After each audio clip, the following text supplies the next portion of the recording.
Assalamualaikum warahmatullahi wabarakatuh. Sampurasun semuanya. Perkenalkan, nama saya Dika Wilismana, mahasiswa dari Universitas Teknologi Digital Bandung dengan NIM 2022-4004. Tujuan saya melakukan review ini untuk menjelaskan dan juga menuntaskan tugas UAS dari mata kuliah komunikasi dasar mengenai media sosial dan komunikasi digital. Video materi yang saya kirimkan ini merupakan hasil dari pemahaman saya. Jika ada salah kata, mohon dimaafkan. Yang pertama-tama, definisi dari media sosial dan komunikasi digital.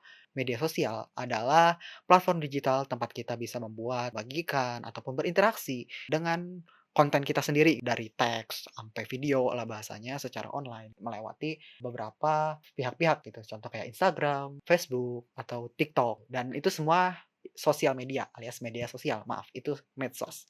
Lalu yang kedua komunikasi digital. Komunikasi digital ini adalah proses penyampaian pesan menggunakan perangkat elektronik dan jaringan digital seperti komputer atau smartphone kita kali ini gitu. Jadi kalau misalkan komunikasi digital itu lebih ke arah bagaimana sih kalau kita itu memberikan informasi itu sendiri gitu. Contohnya kayak chat WhatsApp gitu secara tulisan ataupun video call gitu melewati WhatsApp gitu. Itu secara visual, video dan juga audio bahasanya kayak gitu. Oke, yang bahasan kedua itu evolusi media sosial. Media sosial itu ikut berkembang juga ya sepanjang zaman gitu. Dimulainya dulu itu sama platform Six Degree pada tahun 1907. Pada awal 2000-an muncullah situs seperti Friendster di tahun 2002, ada LinkedIn juga di 2003 yang di mana sekarang itu dipakai untuk kerja gitu. Dan juga ada Facebook 2004 yang memperluas konsep jejaring sosial. Kemudian muncul juga YouTube di mana itu mengubah cara kita berbagi video, ada juga Twitter yang dengan komunikasi singkatnya gitu di mana kita tuh bisa menyampaikan aspirasi kita lah atau opini kita melalui pesan singkat aja atau yang disebut tweet bahasanya gitu. Lalu di era 2010-an atau di media sekarang gitu, medsos sekarang yang memang difokuskan sama visualnya, yaitu Instagram dan juga TikTok yang booming banget di tahun 2020 waktu COVID-19. Oke, bahasan ketiga itu ada bentuk-bentuk komunikasi digital. Seperti yang dijelaskan sebelumnya, komunikasi digital itu merupakan proses pertukaran informasi melalui berbasis digital alias berbasis teknologi digital.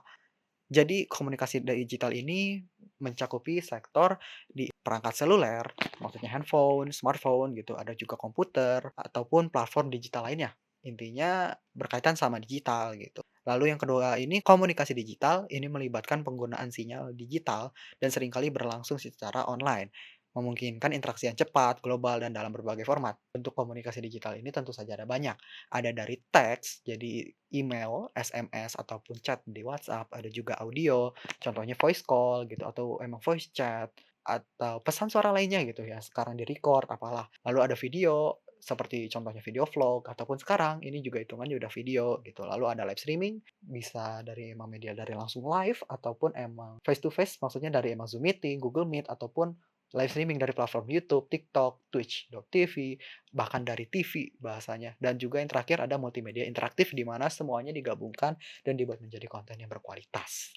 Lalu fungsinya apa? Tentu saja kalau misalkan dari fungsinya, fungsi dari media sosial dan komunikasi digital itu pertama itu mudahnya mencari ataupun menjalin relasi. Jadi kita ini gampang banget untuk mencari satu komunitas yang emang suka lah sama kita. Bahasanya kita suka sama anime, ya kita suka aja sama anime kan. Otomatis kita akan mencari orang-orang anime, kita mencari koneksi dan juga orang-orang relasi yang suka sama anime itu sendiri. Lalu yang kedua, itu medsos menjadi media ekspresi. Saya suka banget sama anime gitu. Jadi di akun saya itu bakal saya tunjukin, "Hey nih aku suka anime," aku bakal tunjukin anime rekomendasiku, atau saya suka menggambar, aku bakal ngasih tahu gambar. Lalu yang ketiga itu sebagai sarana edukasi dan informasi.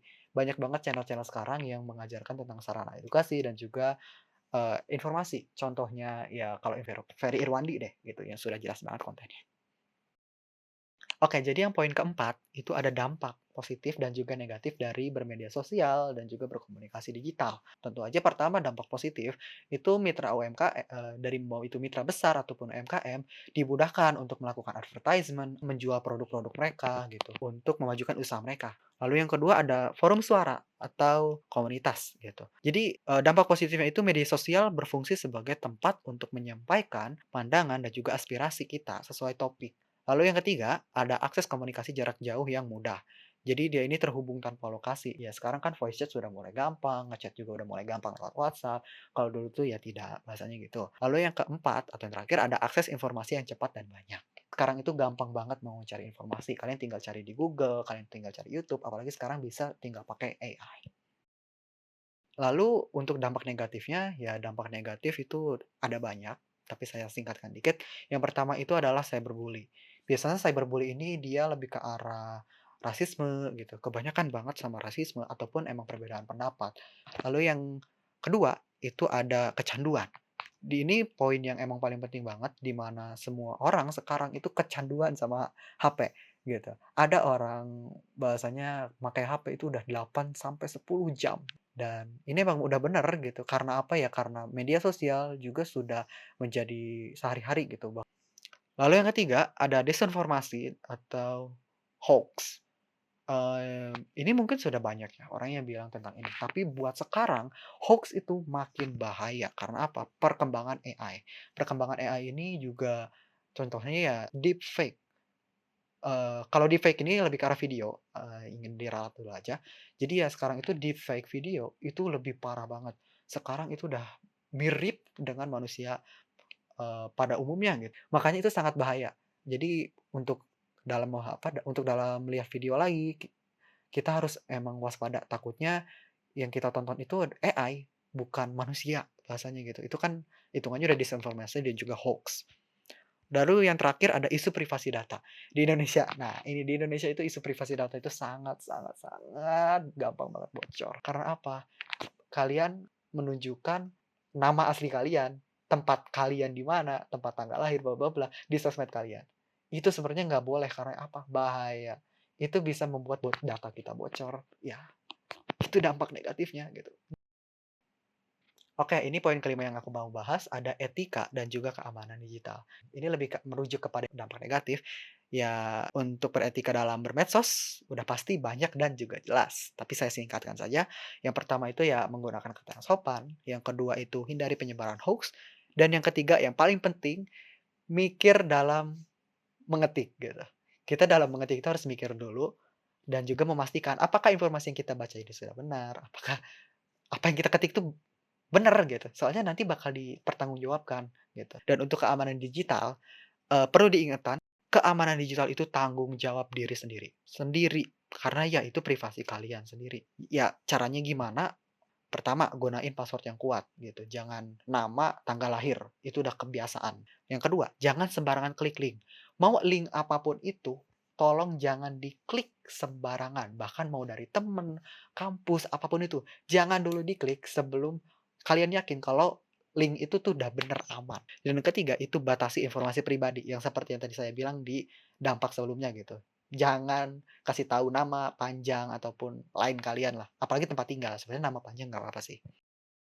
Oke, untuk kesimpulan dan juga penutup, ya dari saya langsung aja kesimpulannya, media sosial dan komunikasi digital itu ya sudah jadi bagian hidup kita gitu ya, sudah tidak terpisahkan. Kedua hal ini juga, eee, menjadi poin penting dalam berkomunikasi gitu, belajar, kerja, ataupun lainnya gitu. Apalagi dengan bagaimana sekarang itu media sosial ataupun komunikasi digital itu udah menjadi primer gitu di seluruh dunia, termasuk juga Indonesia ya udah pasti. Jadi ya kita itu harus menggunakan medsos itu secara bijak, tanggung jawab gitu. Ya supaya kita bisa dapetin hal positif juga dari emang konten yang emang kita bilah atau emang kita lihat, bahasanya gitu. Pesan terakhir saya untuk para pendengar, tingkatkan literasi dan juga kurasi konten yang bermanfaat dan juga positif. Terima kasih. Wassalamualaikum warahmatullahi wabarakatuh.